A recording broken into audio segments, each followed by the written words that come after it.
Alrighty, so I'll go ahead and share my screen. Get that going.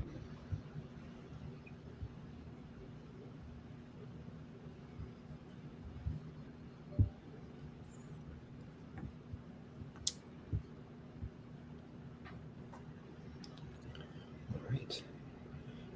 So off we'll go. Well, thank you folks for joining us. We're delighted. It's been a really wonderful conference so far. Thanks to all the organizational work that's put this together across many continents. And good morning or good afternoon or good evening, depending on where you're joining us from.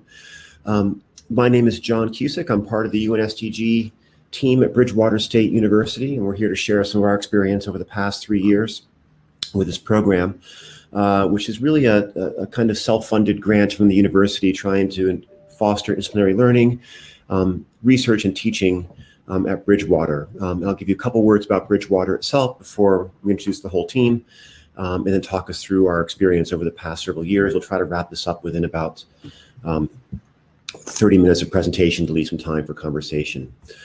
So Bridgewater State University is a state university in Massachusetts, about an hour south of Boston. We're a regional university at the master's level. We began in 1840 as one of the first teacher training institutions in the world, and have grown into a state university of 11,000 students, mostly undergraduate, but a pretty wide range of master's programs. We have about 50 to 60% of our students are first generation students, about 25% of our students are students of color. And our focus really is around making impactful student learning for all of our students who come with a range of experiences. So my name is John Cusick. I'm in the English department, and for several years was the coordinator or co-coordinator of the Center for Sustainability at Bridgewater. I'll let my other colleagues introduce themselves briefly. Hello, my name is In-kyung Kim. I'm an associate professor of political science. I served as the co-coordinator with John for the sustainability program at Bridgewater State University. I guess I can go next. My name is Jackie Bovin, and I'm an assistant professor of elementary and early childhood education here at BSU.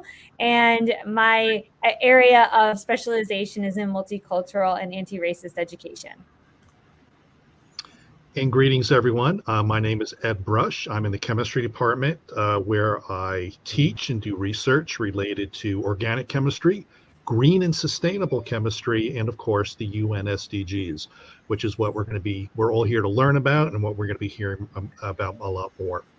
So on the slide right now that you see, I just want to mention that the work you're going to hear about is a synergy between two partnerships in terms of curriculum projects. We have the UN SDG Academic Innovation Grant Project that was funded through our Provost's office, and also the CUR Transformation Grant, which is funded through the Council on Undergraduate Research and the National Science Foundation. The SDG grant is what has led to identifying and understanding big global problems, and then some of the lessons learned from the CUR Transformation Grant is helping us to integrate research and project-based learning through our curriculum. Can you go to the next slide, Jackie? Mm-hmm. Try not to jump the gun like I did before. No, you're fine. So everyone here certainly knows about the UN SDGs and what they are all about. From our perspective, we are using the UN SDGs, and we hope to use them more in our classrooms, where the students are going to actually apply their classroom knowledge to identify and understand these big global problems, and then collaborate to propose solutions. We recognize that this can best be done through interdisciplinary learning and research, as you see highlighted in yellow. The other point highlighted in yellow is also quite critical.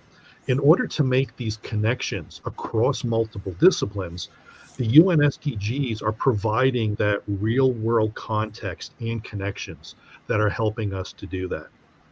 Also, another critical point just to mention that's relevant to both of these projects is that we're doing this under this big umbrella of an equitable and inclusive curriculum. And all yours, Jackie. All right, so now that leads us into discussing the UN SDGs and tying those in with 21st century learning. So Here at Bridgewater, we've really been focusing in on real world issues, thinking about the applicability of these different ideas on a local but also global scale. And problem-based student-centered learning has really been at the root of this approach, really having our students in the midst of these real world issues and thinking about how they can fit into them and use the resources that our university can supply to give them tools to be productive. Also, the interdisciplinary nature of this really plays well with our core curriculum, mixing in with our majors and thinking about how all these different areas of knowledge can work together to really contribute toward those local and global goals.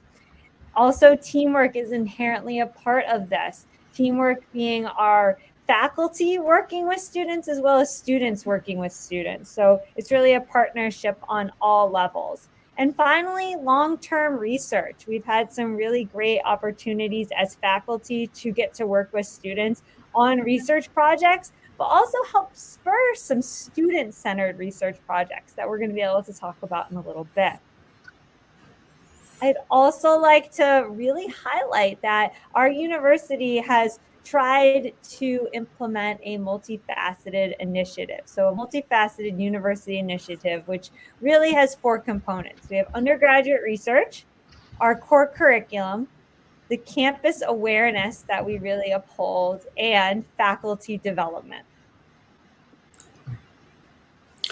And I'll jump in here. I think over the 3-year grant, we were thinking hard about different ways we can integrate the UN SDGs across the range of the curriculum with an eye towards having our students encounter these issues and these topics and these problems across a wide range of curriculum over the span of their time at BSU.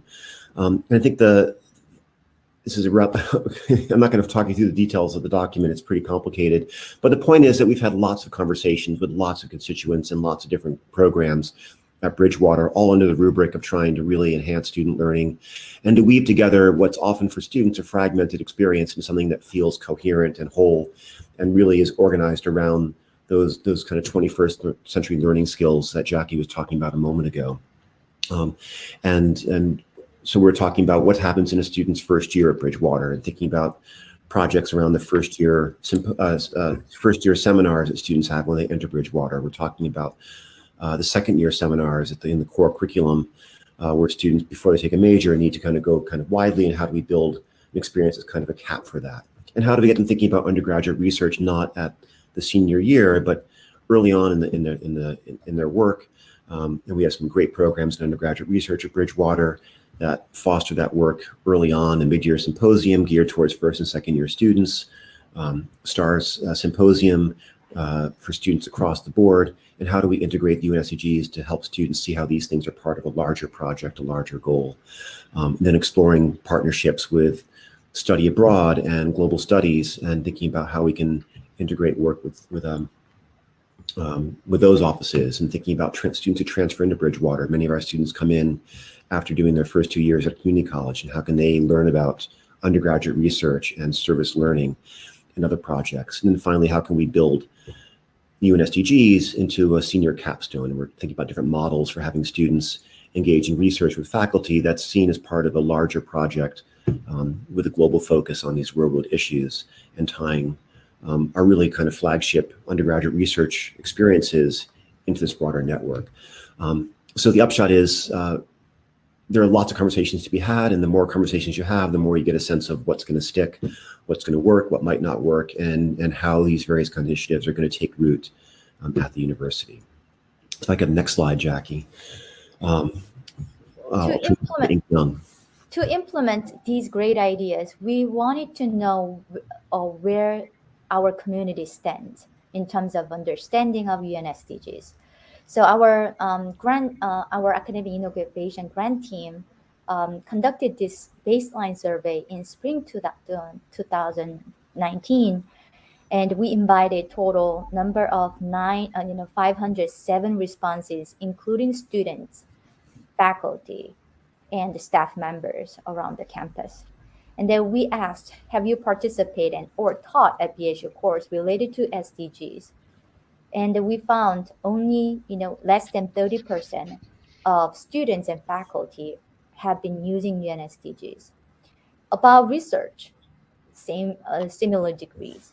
Next, please, Jackie. And we also asked, how familiar are you with UN SDGs? The first column, on the top, extremely familiar. On the bottom, not very familiar at all. So as you can see, only less than 20% of constituents are familiar with the UN SDGs. But on the right column, would you like to learn more about them? Definitely yes, probably yes, account for about 70%. So we found there are strong willingness to learn about UN SDGs. Next, please. And 2 years later, we conducted a focus group interview with our students. Total number 134 students. These surveys 2 years ago and this focus group were conducted by our outstanding student interns, and our student interns visited 9 classes to talk to students directly.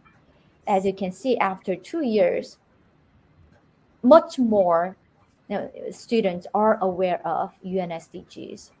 About more than 70% of students are evaluating PhDs doing very well about connecting curriculum to UN SDGs.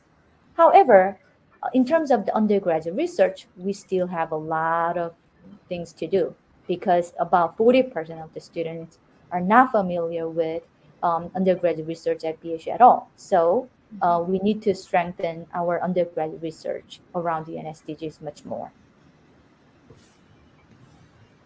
Thank you. Thank you. And so the question then is, how do we embed the UN SDGs and interdisciplinary learning and teaching into the curriculum? And we tried a bunch of different approaches to see what would really work. And one was the second-year seminar course cluster. The second-year seminar is meant to be in the sophomore year, maybe junior year, and really in some ways the capstone of the core curriculum that all students take before they jump into a major full tilt. And our thought was to try to build course clusters, by which we mean several second-year seminar courses that would share a theme tied to the UN SDGs, and they'd be co-scheduled. So you'd have a section in chemistry, a section in literature, a section in geography on, for example, clean water and how that works. These took some planning, and it was really engaging and thoughtful and really powerful to get faculty from different departments to get together and plan how a course would look. And the idea was that you would teach your course independently for say 2/3 of the time. If you're meeting 3 days a week, 2 days would be independent, and then 1 day a week would be students working on a project where they would come together from their different disciplines and engage in a project, in a problem-based learning experience using their interdisciplinary work to come together and then present and share that work. It was a very cool idea, and it went awry on the schedule. The students had a hard time finding these courses and signing up for them, and they ended up not running. So that was an idea that we tried and decided to put our effort elsewhere after a couple years. More successful was the small course development grants, where we offered faculty a small stipend, about $150, to come together before the semester and plan how to integrate the UN SDGs into their curriculum. And for many faculty, it was a chance to learn about the UN SDGs, to think about planning their course in concert with other faculty, and trade ideas about best practices, about what's worked before. We ran these over 2 semesters, once face-to-face before the pandemic really took hold, and then once virtually with 18 courses. And that was really interesting and exciting, but ended up being not as collaborative as I would have liked, because people planned their courses and then taught them and went off on their own way. And more recently, and we'll spend more time with this in a moment, is the project-based learning course collaborations. And this was an effort to try to weave these 2 ideas together.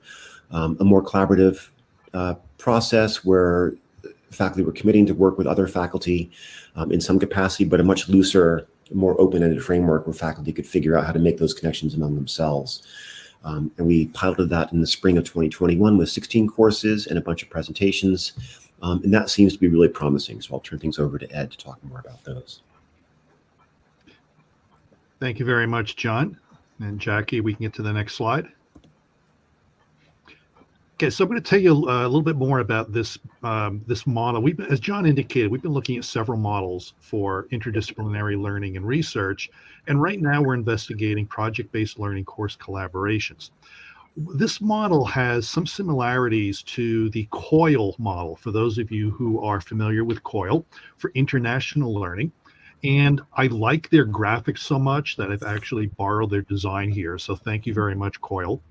So the BSU model connects faculty, students, faculty, and librarians in different disciplines for collaborative projects and discussions as part of their normal coursework. And that's really important, that latter part there. What we have are a series of courses, A, B, C, D. We had, as John indicated, a fairly large number this past spring semester. And in the middle of the graphic, you see we start with the faculty and the librarians collaborating. We've been doing this through a syllabus workshop for the planning and design phase. And then the semester starts and the students collaborate.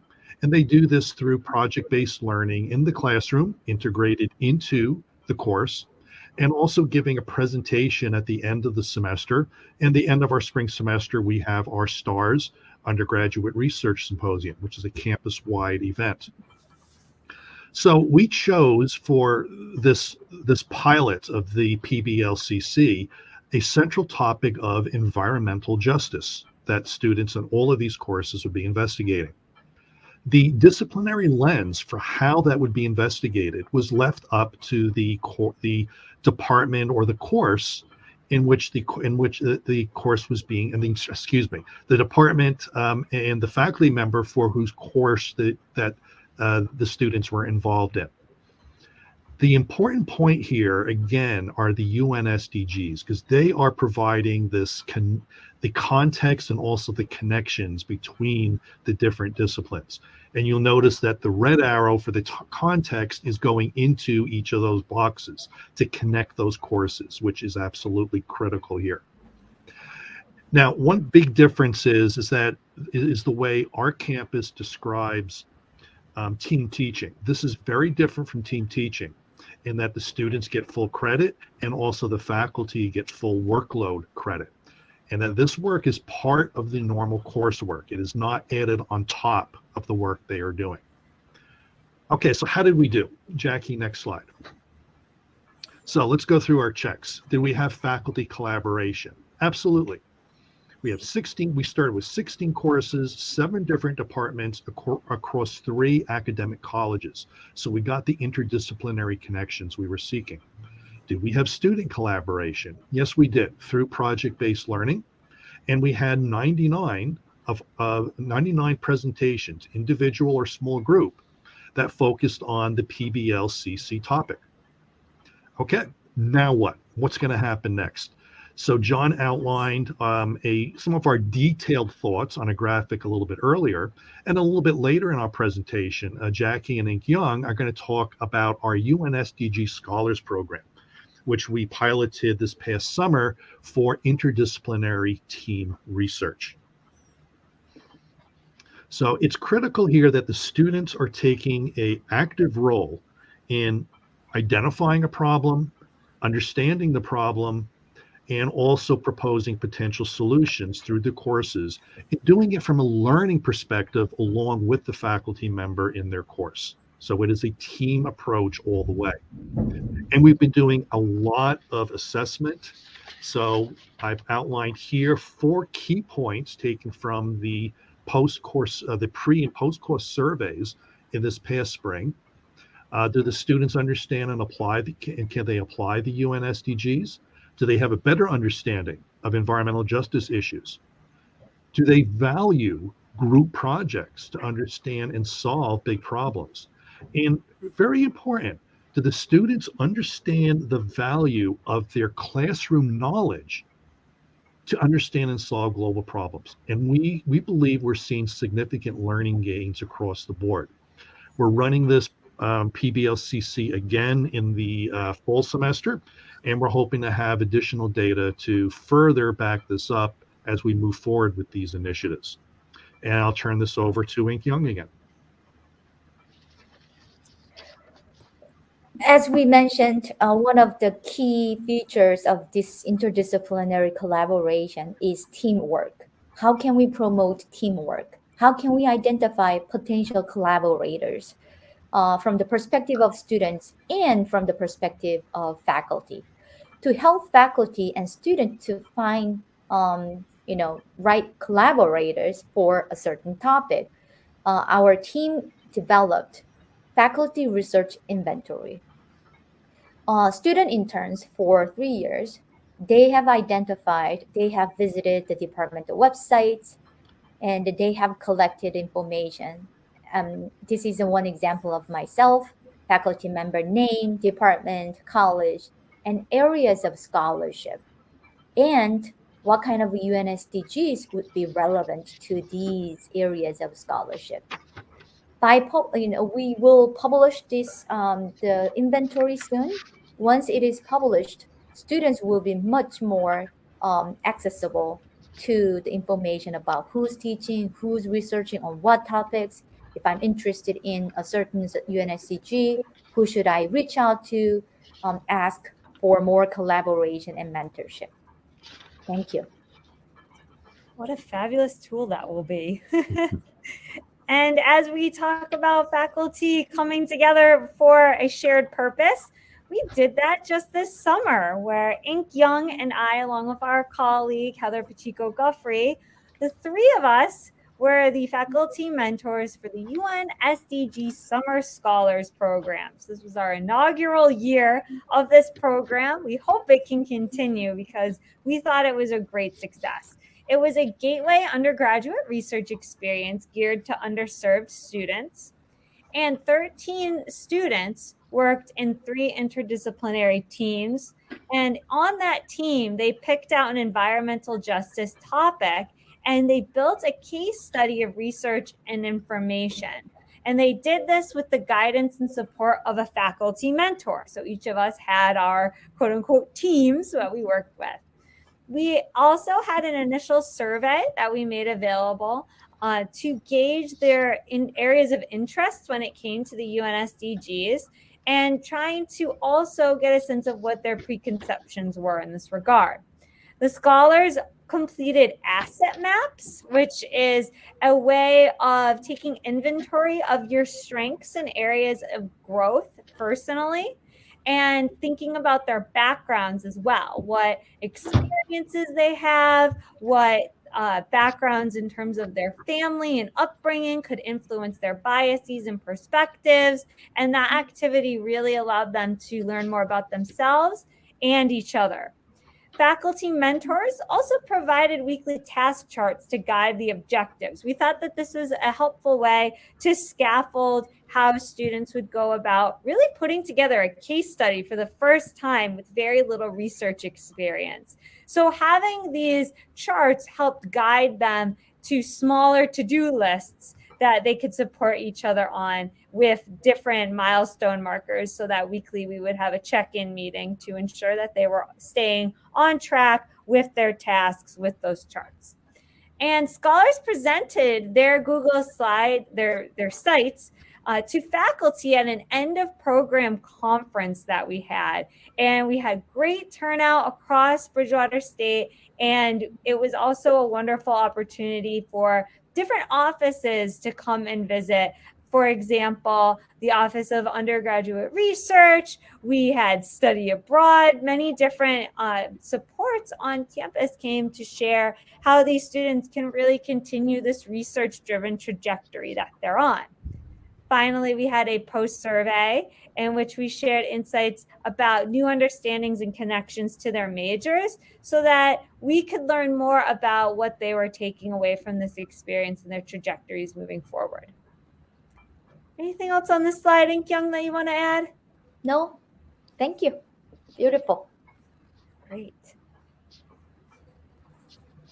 So that leads us to now some reflections that we're having. Where does this leave us after doing this great summer program we got so much out of? Well, first, research experience for these students was a big deal, and we saw a learning curve. in which we had to really work with students to ensure that they felt comfortable, they didn't feel overwhelmed. So we had to really remind ourselves of that. There is also a trend of understanding the time and commitment that research requires. That really needs more emphasis. I think doing something like this is more of a commitment than maybe they had thought it would be when they first signed up. So that's why we're thinking maybe an increased transparency in that regard. Students expressed interest in pursuing future research-oriented opportunities, like I said, offered at our end of program conference, and thinking about options for future research opportunities at BSU that we explained at the end of the conference. The asset mapping is a reflection that I think was really powerful for me as an educator moving forward, thinking about how powerful it is to have students think critically about their areas of strength and areas of growth and supporting each other on those journeys. And again, we really hope we get to offer this again in the summer of 2022 because it was such an enriching experience. Can I add something? Yeah.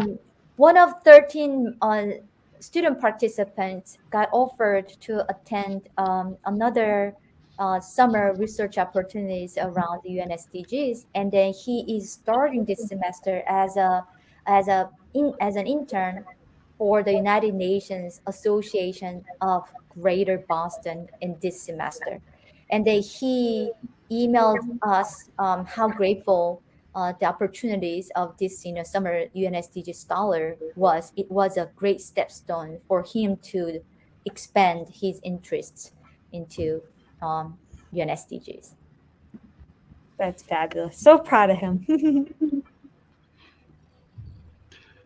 Very good. So we're kind of wrapping things up here. So we've had some success in bringing the UN SDGs into our curriculum. We've developed a curriculum model that seems to fit with the way we do our teaching and learning and our research here. And we have a follow-up program that allows these students to further develop their research skills as part of an interdisciplinary team in the summer. And as we just heard from Ink Young, we're starting to see some benefits from the learning that the skills that those students have developed. But these grant projects have now ended. Okay, what are we going to do next? So in the summer of 2020, the UN SDG team, we were able to attend the virtual AAC&U Integrative Learning Summer Institute. That is the American Association of Colleges and Universities. And we attended this with our Dean of Humanities and Social Sciences, Arne Alcon. And this gave us a terrific opportunity to investigate integrative learning models at other institutions and then develop a longer-term plan for BSU. And over the past year, there were teams of BSU faculty and administrators getting together to talk more about interdisciplinary learning and research at BSU. We were all part of that. And this led to a proposal to essentially consolidate our interdisciplinary courses and programs. And we are very happy that our provost is supporting this new initiative in the fall of 2021. We have 2 faculty coordinators leading this. I am very happy to be one of those. And my colleague, Sue Elison from elementary education, who is also attending here. The 2 of us are working together, and we have a lot of work to do, but it's great work to be part of. So this project will live on, at least in the short term. And last slide. So I'd like to thank again the projects that have supported this initiative. In particular, Provost Ismaili, who's had a great vision for the interdisciplinary work that we hope will continue on at BSU. Our direct contact is Dr. Cindy Kane, the Assistant Provost for Strategic Initiatives. And we certainly thank her for her help, her guidance, her inspiration, and for championing this initiative. And there are many other folks we could also thank. I'd also like to call out Dr. Jenny Shanahan, who is the Assistant Provost in our Center for Transformative Learning, who oversees undergraduate research initiatives at BSU. And she certainly also has had an important role in some of this work. So on the behalf of Ink Young, John, Jackie, and myself, we thank you for attending our session, and we'd be very happy to address any questions.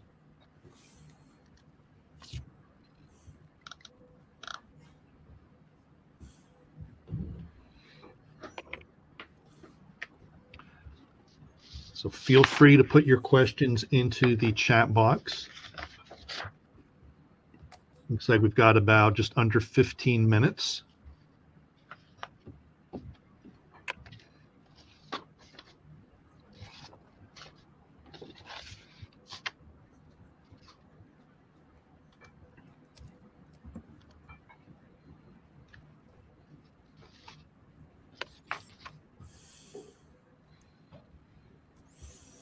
Well, I'll pose a question to everybody. Whoops. Obstacles. Who would like to start there? I'll start with that. I think the main obstacle was inertia. I think people at Bridgewater State, very much a teaching-focused university with a 4-4 teaching load, are busy, and they know how to make things work the way they work. It's very hard to get people to make the space and time to collaborate across departmental lines, think about how to weave together courses. And I think what we were able to do with our grant is offer just a lot of time to get together and talk with people and saying, here's some ways to make it work. Here's some possibilities. And the great benefit we had in a 3-year grant was a chance to have some time to make it work. Very often these initiatives are funded for a semester or for a year. And we found that having several years to really build relationships, to kind of try out ideas and see what worked, to talk to a lot of people and to get people on board over time was really essential. And I think the support of our administration, that if we went down some avenues that ended up not being fruitful, it didn't break the whole program. So we were given a space to try some different options and see what did work. I think having a great team of folks who have a vision, a shared vision, is really critical for identifying those people early, and for having lots of meetings with those people to share ideas and bounce ideas off of. So I think, speaking personally, I'm very grateful for being able to work with John, Jackie, Ink Young, and also Heather, who is not here today. And also, this was a faculty-driven project, which I think is also very critical for getting faculty buy-in, especially during a pandemic. I'd also just like to add an obstacle that we would have faced, but a silver lining to the pandemic was that for the UN SDGs Summer Scholars Program, had we not had the option to be remote with that, I don't think we would have had the same recruitment success that we had with really targeting underserved populations of students, because it made it much more flexible so that students could keep working that part-time job, take care of their family, be where they need to be. We had one student who was in the service, and he was traveling to a base and trying to balance that while participating in this. So I think it made it more accessible. And prior to that, programs such as this would have really posed some challenges in terms of recruitment for that population. Let me pick up another question from Hillary Khan. How students, balance between local and global issues through UN SDGs. I love this question. We always promote think globally, act locally, but it is not easy. When we led UN SDG Summer Scholar Program, I mentored one team who is focusing on UN SDG number 1, zero hunger, number 2, no poverty. And then the 5 students got together, and then they discussed what issue areas they want to focus on in this through this research program. And I was surprised. I thought all the students, might have some global issues, but one particular student brought up food waste problem in our area, in Greater Boston area, based on his experiences working at a restaurant who witnessed a lot of food waste, and he wanted to conduct research how we manage food waste, not only at the local level but also global level. But this idea was welcomed. However, other students wanted to pursue more more kind of critical issues in Nigeria, migration and ethnic conflicts, and because of those issues, zero hunger and poverty, they wanted to research on that topic. But I was really happy to see those local perspectives when they addressed when they discussed what kind of issue areas they want to focus on. So students definitely pay attention to local issues. Yeah. I think the fact that Bridgewater is a regional university where most of our students are coming from southeastern Massachusetts, where we're cited, mean that they have a shared understanding of the local environment to a certain extent. And I think what we found in Inkyung's faculty survey is a lot of faculty are also giving their research to local projects. And so there's really great expertise among the faculty around a range of topics in terms of biology, in terms of social sciences and that kind of work, the business school. So we found that tapping into faculty expertise is a great venue for bringing in the local as well. We have some few additional questions very quickly to our colleague Jenny Shanahan. Is yes, we are going to be working with the core curriculum, and that's something that Sue Elison and I will certainly be doing over the course of the coming year. And then Victor has a question about how do we plan to carry on our activities when the university returns on site. Well, we are back on site, and will we be able to keep some online infrastructure in the future? I certainly hope so. From my perspective, when we've recognized the critical importance of designing a curriculum that is going to address the needs of our more vulnerable students. And those students have certainly have a big bright spotlight on them through the pandemic. And I've certainly kept many changes I made during the online days through my now in-person classes. And we're going to be having additional discussions related to that as well. I don't know, folks, if anyone else wants to address other points of Victor's question. I think that makes sense. Maybe I can pick up Andrea's question about how we got the administration on board. And I think we were first lucky with administrators who were eager to work on this. I think part of it was how we phrased our initiative as well. And I think Bridgewater's been very eager to focus on a really powerful learning experience for its students. I think students come in and they want to have a sense of what's Bridgewater going to value. And the focus for the past several years has really been on transforming student learning, on having opportunities for students to engage in work, and particularly things like undergraduate research that are going to give them a real leg up in going off to graduate school in the business world, a chance to apply their work, to do lots of internships. And so for us to frame this in the context of 21st century core skills, and these are skills that are kind of in the common parlance of a lot of the work we were drawing on, was really powerful to say that what we're doing with UN SDGs is exactly what students need to thrive in the 21st century world of business, of academia, of service, was a powerful selling point. And the other piece is we're trying to explore models that frankly were not very expensive. We're not talking about trying to send teams of students all over the world to engage with these issues. We're trying instead to have students think about ways to collaborate, to share their work with other faculty. I think the COIL model is really powerful, and Bridgewater has, I think most universities have, a number of international partners. And that's a place going forward where we can say we can gain someone's experience of a global perspective without having to engage in some really big ticket items. And so I think there's a sense that we can really make a case that Bridgewater is doing some really transformative work for students to help them get ready for all the challenges of the 21st century without taxing the budget and taking away from other kinds of opportunities and programs and access. Jackie and In-kyung, can the two of you address Anne's question? Definitely, about the asset mapping. I just pulled up an example one. Let me just pull that up so that you can kind of get a sense of what this looks like in action.